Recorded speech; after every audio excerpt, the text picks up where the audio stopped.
Musati zvandarorwa ndichagezaini. Chokwadi munosiwa mumba umu muri mega mai. Musati zvandarorwa ndichagezaini. Chokwadi munosiwa mumba umu makatemba mai. Wototora mukana nekuti amai vanoyamwisa pfungwa nemeso uona sekunge vatokwegura rudo rwakare ruye makarwigepi. Kana ndoramba mukadzi zvonzi ndonetsai. Kana ndoramba mukadzi zvonzi ndoshusha. Kana ndoramba mukadzi zvonzi ndonetsai.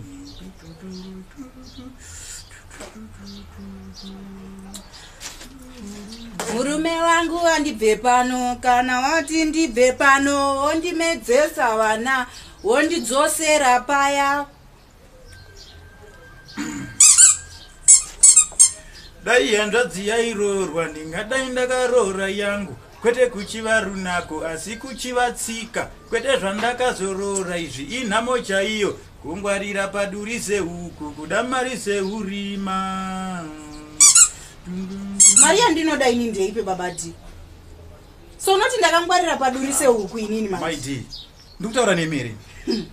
Babati wabvira kare uchinditi uchitaura zvawaitaura uchindiimba wakagara ipapo. Ndakuimba ipapi my dear? Wabvira kare uchindiimba ipapo. Papi pandakuimba ipapo ndamboti munoda. Chienda unorora hanzvadzi yako honda zvinzwa. Chitora hanzvadzi yako iuye ugare nayo ichikuitira zvese zvaunoda. Sisakangwarira paduri sehukuka. Handi tinoda mari dzenyu ndozva munotaura muchifamba muchitaura hama dzenyu tini ndinoda mari yako. My dear, ini ndiri kuzviimbira ini ndiwo wakaimba ere song yacho. Uri kuzviimbira uchitaura inini kuti ndoda mari. Ina handisi muimbi imba ini ndikungotedzera masong akaimbwa kudhara nevaimbi. Sa wamatanga kumaimba izvozvi zvino kuti ndakagara panapa ndiri kudya. Song kana yatanga uyangotangwa haina basa kuti unani kana kuti uri pai. Kungoimba kwandiri kuita. Kwezvo zvongochimba napoti wandiimba. Ndamboimba kuti yani ndanchimba zviri normal zvako zviri normal zvoti ndangwarira paduri ndinoda mari zvese ndiri muranzvadzi dairorwa chitora kanzvadzi dzako urore dzine hunhu isusu takangonaka pachiso kana zvangokubata zvakubatawo chete kungoti bedzi une song inenge yangopindawo nemugadheni mako.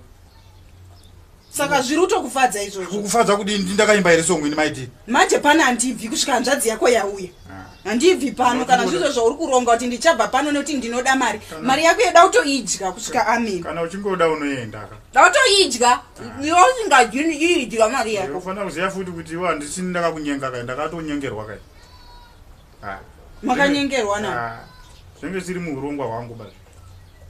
Saka uri kuedza kutaura kuti kudini? Ngotaura hangu. Nekuti wandizvarisa vana wawo uchita ngotaura kuti wakanyengerwa wakanyema makore so igara nemise. Ngotaura kuti zvenge zvisiri muurongwa hwangu bandakatongoitawo zvekungonyengerwa. Ndizvozvo saka. Tichagara tese nekunyengerwa kwenyu ikoko. Musvika amen. Handibvi pano.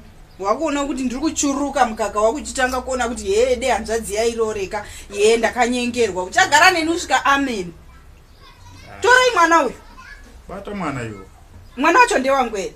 Iwe. Iwe chikuchaka chinokuremera kubata mwana chii? Bata mwana iwe. Chapabva pano. Tichatopararama usvika amen nekuda mari kwedu nekudya tichanyatsa udya. Ndiri pano. Notogwinya kushanda. Nani wani waira moyo tiri pano. Kunyangerwa.